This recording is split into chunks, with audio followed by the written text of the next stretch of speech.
ഈ വർഷത്തെ ഉറുദു ദിനാഘോഷവും ഇക്ബാൽ ടാലൻറ്റ് ടെസ്റ്റ് ദിനാഘോഷങ്ങളും നവംബർ 9 മുതൽ ഫെബ്രുവരി 15 വരെ നടത്തുവാൻ വേണ്ടി വിദ്യാഭ്യാസ വകുപ്പ് തീരുമാനിച്ചിരിക്കുകയാണ്. ഈ സന്ദർഭത്തിൽ ഉറുദു എന്ന ഭാഷയും അത് സ്വാതന്ത്ര്യ സമരത്തിലും നമ്മുടെ ദേശീയോദ്ഗ്രഥനത്തിലും വഹിച്ച പങ്കിനെക്കുറിച്ച് രണ്ട് വാക്ക് പറയുന്നത് ഉചിതമായിരിക്കുമെന്ന് കരുതുന്നു. യഥാർത്ഥത്തിൽ സ്വാതന്ത്ര്യദിനം നാം കൊണ്ടാടുന്നത്, അല്ലെങ്കിൽ നമ്മുടെ സ്വാതന്ത്ര്യ സമരത്തെക്കുറിച്ച് നമ്മൾ സംസാരിക്കുമ്പോൾ അതൊരു വിദേശ ശക്തിക്ക് മേൽ നാം നേടിയ വിജയം മാത്രമായിരുന്നില്ല, നമ്മുടെ വ്യത്യസ്തതകൾക്ക് മുകളിൽ നാം നേടിയ ദേശീയോദ്ഗ്രഥനത്തിൻ്റെ ഒരു വിജയം കൂടിയാണ്. തലമുറകളായി ഇവിടെ വിവിധ ജാതി മത വ്യത്യാസങ്ങൾക്ക് അതീതമായി എല്ലാവരും ജീവിക്കുകയും അവരുടെ സംസ്കാരവും അവരുടെ ഭാഷ പോലും നാം ഒരുമിച്ച് ചേർത്തുകൊണ്ട് ഉറുദു പോലെയുള്ള ഭാഷകൾ നമ്മൾ വികസിപ്പിച്ചെടുക്കുകയും ചെയ്തിട്ടുണ്ട്. ഉറുദു യഥാർത്ഥത്തിൽ ഹിന്ദിയുടെയും പേർഷ്യൻ ഭാഷയുടെയും ഏറ്റവും മനോഹരമായ ഒരു സങ്കരമാണ്.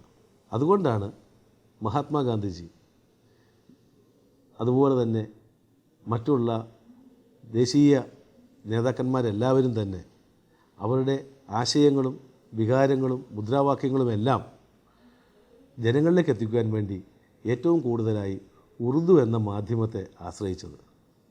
നമുക്കറിയാവുന്നതുപോലെ സാരേ ജഹാം സെ അച്ഛ ഹിന്ദുസ്ഥാൻ ഹമാര എന്നുള്ള വാക്ക് ഓരോ ഭാരതീയൻ്റെ മനസ്സിൽ കോറിയിട്ടത് അല്ലാമ ഇക്ബാലിൻ്റെ മഹത്തായ ആശയത്തിലൂടെയാണ്. മറ്റേത് ഭാഷയേക്കാളിലും ഉപരിയായി ഈ വാക്യങ്ങൾ ഓരോ ഭാരതീയനും അന്നും ഇന്നും മനസ്സിൽ പേറി നടക്കുന്നുണ്ട്. അതിൻ്റെ ഉത്തമമായ നിദർശനമാണ് നമ്മുടെ ഭാരതത്തിൻ്റെ ആദ്യത്തെ ബഹിരാകാശ സഞ്ചാരിയായ രാകേഷ് ശർമ്മ. അദ്ദേഹം ബഹിരാകാശത്തിലേക്ക് പോയപ്പോൾ ഇന്ത്യയിൽ നിന്നും അന്നത്തെ പ്രധാനമന്ത്രിയായിരുന്ന ശ്രീമതി ഇന്ദിരാഗാന്ധി അദ്ദേഹത്തോടൊരു ചോദ്യം ചോദിച്ചു. ബഹിരാകാശത്ത് നിന്ന് താങ്കൾ ഭൂമിയെ കാണുന്നുണ്ട്, അതിൽ ഇന്ത്യയെ കാണുന്നുണ്ട്, എന്താണ് അങ്ങേക്ക് പറയുവാനുള്ളത് എന്ന് ചോദിച്ചപ്പോൾ ഉറുദു ഭാഷയിലെ അല്ലാമ ഇക്ബാലിൻ്റെ ഞാൻ മേൽ പറഞ്ഞ വരികളാണ് അദ്ദേഹം പറഞ്ഞത്. സാരേ ജഹാം സെ അച്ഛ ഹിന്ദുസ്ഥാൻ ഹമാര. ഈ ലോകത്തിലെ ഏത് രാജ്യത്തെക്കാളും ഏത് ഭൂവിഭാഗത്തെക്കാളും തിളങ്ങി നിൽക്കുന്നത് നമ്മുടെ ഹിന്ദുസ്ഥാനാണ് എന്ന് അല്ലാമ ഇക്ബാലിൻ്റെ വാക്കുകൾ കടമെടുത്ത് അദ്ദേഹം പറയുകയുണ്ടായി. അത് പിൽക്കാലത്തൊരു ചരിത്രവുമായി മാറിയിട്ടുണ്ട്. ഉറുദു എന്നത് ഒരു മനോഹരമായൊരു ഭാഷയാണ്.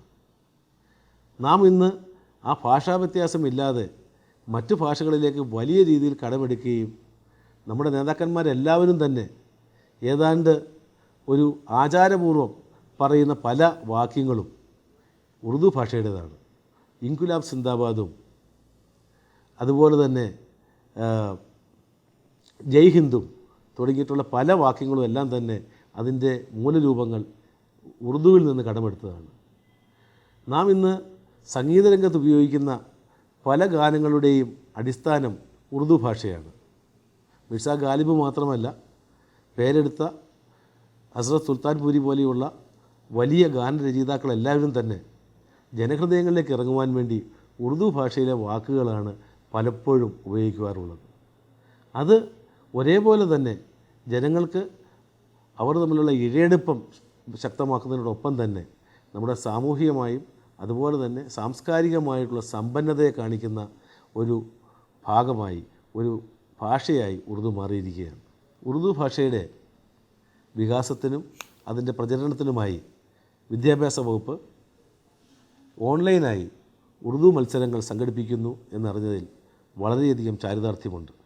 ഉറുദു എന്ന ഭാഷ നമ്മുടെ സാംസ്കാരിക പൈതൃകത്തിൻ്റെയും സാഹോദര്യത്തിൻ്റെയും പരസ്പര വിശ്വാസത്തിൻ്റെയും അതുപോലെ തന്നെ സ്വാതന്ത്ര്യ സമരത്തിൻ്റെയും എല്ലാം ചിഹ്നങ്ങൾ പേറുന്ന ഒരു ഭാഷയാണ്. അതിൻ്റെ വികാസത്തിന് വേണ്ടി ഓൺലൈനായി ഉറുദു ഭാഷ സംബന്ധിച്ചിട്ടുള്ള താല്പര്യം വളർത്തുന്നതിന് വേണ്ടി ഇത്തരം പരിപാടികൾ നടത്തുന്നതിൽ വളരെയധികം സന്തോഷമുണ്ട്. ഈ മഹത്തായ ഉദ്യമത്തിന് എല്ലാവിധ ഭാവുകങ്ങളും നേരുന്നു. വരും വർഷങ്ങളിൽ കൂടുതൽ ഇത്തരത്തിലുള്ള പരിപാടികൾ നടത്തുവാൻ വേണ്ടി എല്ലാ പരിശ്രമവും വിദ്യാഭ്യാസ വകുപ്പിൽ നിന്ന് ഉണ്ടാവേണ്ടതാണെന്ന് കൂടി പറഞ്ഞുകൊണ്ട് ഈ പരിപാടിക്ക് എല്ലാ ആശംസകളും നേർന്നുകൊണ്ട് വാക്കുകൾ ചുരുക്കുന്നു.